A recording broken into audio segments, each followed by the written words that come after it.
जी नाज़रीन, आपको बताते चलें कि मुल्क भर में बारिश का एक नया सिस्टम दाखिल होने के लिए जा रहा है। मज़ीद तफ़सीलात जानने से पहले वीडियो को लाइक कर लें। चैनल पर पहली बार आएँ तो चैनल को सब्सक्राइब करके बेल के आइकन को प्रेस कर लें।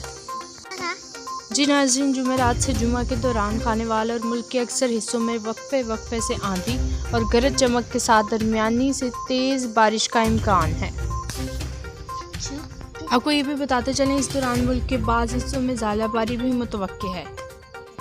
बारिश के इम्कानात बाद दोपहर से शाम रात के दौरान होंगे और ईद के दिनों में भी बारिश के इम्कानात बनते रहेंगे। जैसे ही महकमा मौसमियात ने बारिश के हवाले से खबरदार किया तो ज़िले इंतज़ामिया को अहकामात जारी कर दिए गए।